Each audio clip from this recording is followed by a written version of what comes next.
Ne faisant qu'un avec Essos, Westeros est depuis 10 000 ans un continent totalement autonome. Divisé en plusieurs entités régionales qui se disputent presque sans cesse le pouvoir, Westeros a une organisation bien particulière. Pourtant, une région échappe au contrôle des rois et seigneurs de Westeros. Érigé autour de l'année 8000 avant la conquête par Bran le Bâtisseur, le mur sépare Westeros du reste du continent. D'un côté, la garde de nuit veille et surveille le dernier rempart du royaume des hommes depuis le mur. De l'autre, on a des vastes terres glacées qui s'étendent à perte de vue. Aujourd'hui, nous allons nous intéresser de près à cette région que l'on surnomme les terres au-delà du mur, mais aussi aux peuples et créatures qui habitent les lieux. Situées à l'extrémité nord du continent, les terres au-delà du mur restent un quasi-mystère pour les Westerosi. Le territoire est délimité par la mer Grelotte à l'est et les mers du crépuscule à l'ouest. Séparées du reste du continent par le mur, les terres au-delà du mur sont aussi bordées par la baie des Glaces au sud-ouest et la baie des Phoques au sud-est. Pour ce qui concerne les délimitations, rien n'est pour l'instant définitif car nous disposons uniquement d'une partie cartographiée de ce territoire. Massivement composé de terre gelée, l'au-delà du mur n'est pas pour autant dépourvu de vie. La forêt hantée est une immense forêt à l'allure plutôt sinistre qui englobe la grande partie des terres devant le mur.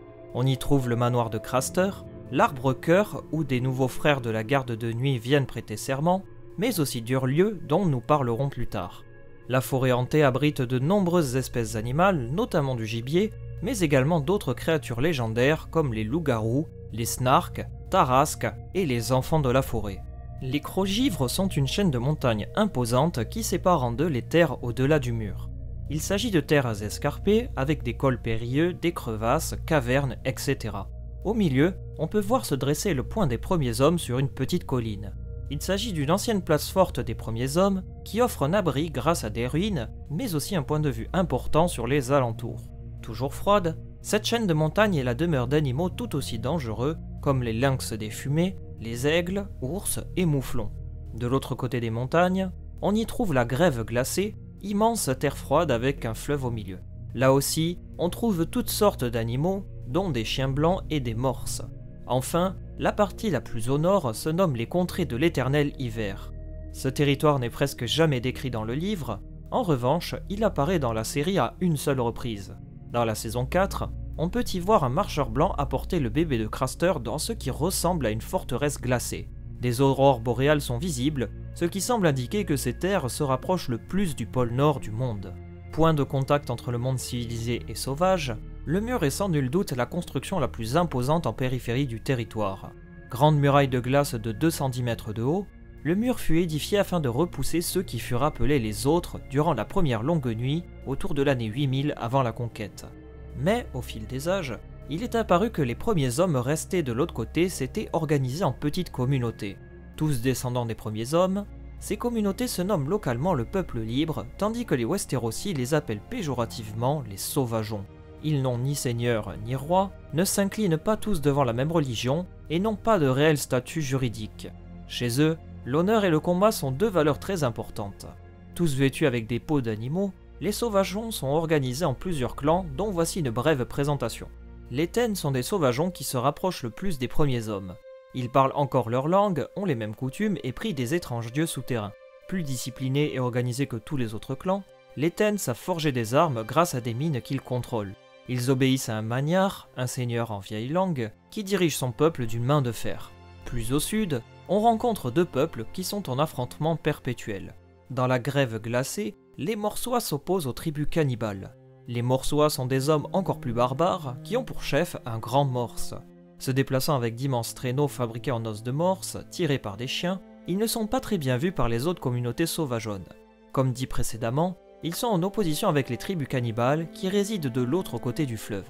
Il existe aussi des tribus troglodytes au visage peint en vert, violet et bleu et qui ont la particularité de se limer les dents. Les pieds cornés, quant à eux, se déplacent toujours pieds nus et ont de la corne aux pieds, d'où leur nom. Ils sont en conflit avec les Cours la Nuit, un autre clan sauvageon. Enfin, les écorches phoques sont également à mentionner, bien que très peu documentés. Dans ces contrées, vivent également des clans de géants qui sont nombreux, et n'oublions quand même pas les autres, appelés marcheurs blancs par les Westerosi, qui menacent régulièrement les communautés sauvageonnes. Toujours est-il que ces divers clans sauvageons ne s'entendent pas forcément bien entre eux. Parfois, ils se regroupent sous le commandement d'un roi au-delà du mur, homme choisi pour sa bravoure et sa force pour mener les sauvageons au pied du mur, en espérant passer de l'autre côté. Les rois au-delà du mur furent plutôt des chefs de guerre que des véritables monarques. Il faut dire qu'ils ont une bonne connaissance du terrain et qu'ils savent que les autres reviendront tôt ou tard pour achever leur œuvre. Pourtant, malgré leurs différences, les clans sauvageons les plus civilisés semblent partager les mêmes coutumes et valeurs. Ainsi, tous parlent la vieille langue et savent également la langue commune de Westeros, mis à part les Ten. Sédentarisés, ils vivent dans des petits villages de fortune et ne connaissent pas la propriété privée. Durlieu, seule structure qui se rapproche d'une ville, fait office d'exception, même si elle n'a plus trop l'aspect d'une ville à l'heure actuelle. Par ailleurs, Durlieu fut également totalement détruite autour de l'année 300 avant la conquête par un mystérieux fléau. Qui peut bien en être la raison? Les autres? Des cannibales? Des esclavagistes? Nul ne le sait, et la garde de nuit ignore encore si la ville est habitée. On sait tous que la série et les livres ont justement apporté une réponse concernant l'habitation à Durlieu. On peut également mentionner que les sauvageons respectent les lois de l'hospitalité et suivent pour la grande majorité la religion des anciens dieux. L'enfance est quand même bien particulière chez eux.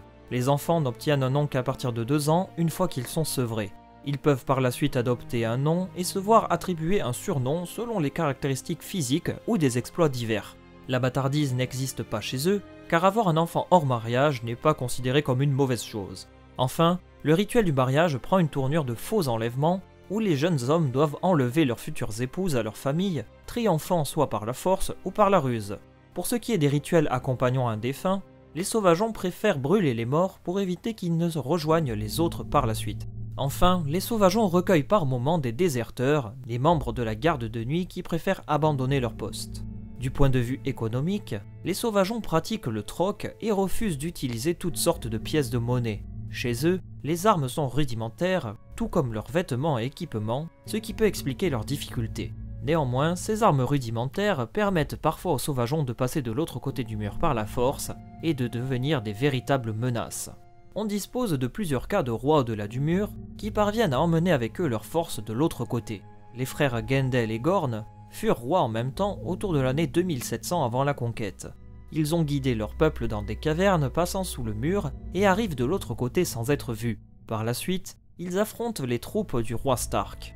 Gorn fut tué après avoir vaincu le roi Stark, et les sauvageons furent dispersés par la suite. Gendel reconduit alors son peuple dans les cavernes sans jamais en revoir le jour. Les légendes disent que les descendants de Gendel errent encore dans les cavernes, se nourrissant de leur propre progéniture ou de rares passants.